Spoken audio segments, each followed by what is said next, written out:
Bonjour à tous et bienvenue dans cette nouvelle vidéo sur Madden 18. Aujourd'hui, je vais faire une vidéo tuto sur comment effectuer des passes.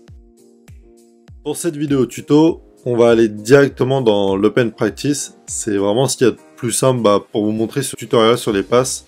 On va utiliser principalement l'Offense Only, comme ça, il n'y aura pas d'opposition en face. Et ça sera vraiment plus simple pour que je vous explique comment effectuer une passe, puisqu'on est là pour ça.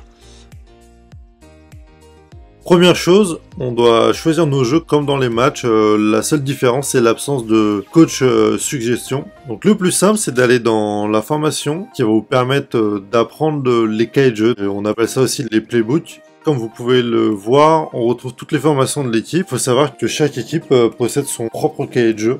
Donc ça, c'est bien après par la suite pour les apprendre. Pour ce tuto, on va choisir une formation en shotgun parce que c'est assez simple pour faire des passes. Enfin, c'est une formation qui est très propice aux passes.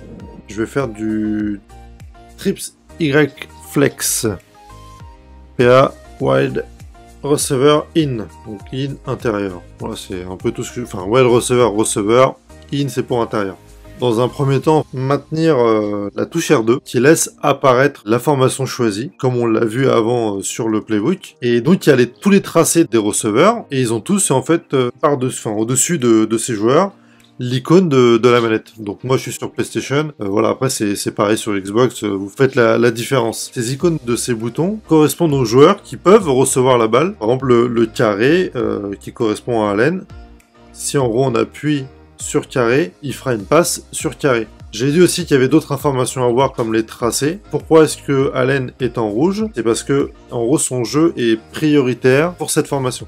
C'est-à-dire que quand on annonce un jeu, il a toujours des formations qui sont données par rapport à tel type de joueur et en telle priorité. Donc en fait, un quarterback regarde dans un premier temps si sa priorité, la formation auquel son jeu a été appelé, est démarquée. Et après, il a d'autres options. Voilà, c'est vraiment comme ça que ça marche, une formation dans le foot américain.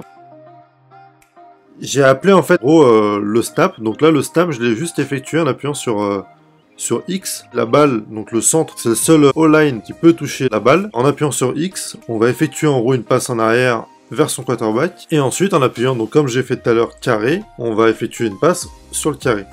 Donc maintenant, il faut savoir qu'il existe trois types de passes. Donc il y a la passe lobée. On appuie une seule fois. C'est-à-dire une fois, très court, j'ai appuyé sur le rond. Donc c'est une passe qui présente un avantage parce qu'on peut faire des longs tracés. Donc c'est vraiment un jeu qui servira pour obtenir des gros gains de yards. C'est une balle qui est, donc comme son indique, lobée, donc qui monte très très haut, mais qui est aussi assez lente.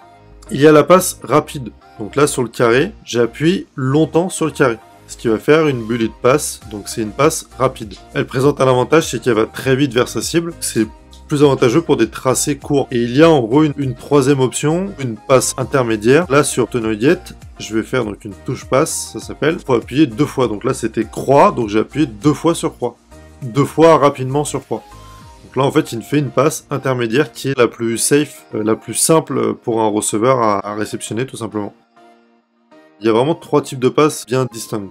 Une passe lobée va vraiment permettre de faire des gros gains, mais qui va être plus risqué, qui va avoir plus de possibilités de se faire intercepter. Là aussi, ce que je vous ai montré, c'est que le quarterback, quand je faisais toutes mes passes, je ne le touchais pas. C'est-à-dire que il ne faisait pas de mouvement, il utilisait clairement le joystick. Lui, il fait en gros ses 3 pas en arrière. Au moment du snap, le snap s'effectue, il fait ses 3 pas en arrière. Et en fait, ce geste se fait automatiquement. Et après, vous pouvez l'orienter. Voilà, là, j'ai pas touché. Mais sinon, on peut l'orienter, bouger avec le quarterback, mais les passes seront un peu plus difficiles. Notamment si vous faites des passes fortes, par exemple. Une passe forte, vous aurez plus du mal. Merci d'avoir regardé cette vidéo. Si vous avez le moindre question, n'hésitez pas à commenter, à poster juste en bas. J'essaierai d'y répondre le plus rapidement possible. N'hésitez pas aussi à commenter pour que je m'améliore et aussi me demander peut-être de faire certains types de vidéos. Est-ce que vous préférez peut-être plus de tutos, plus de matchs? Ce serait important de le partager avec vous. Et ensuite, on se retrouve très bientôt pour une prochaine vidéo saison, je crois bien. Allez, ciao!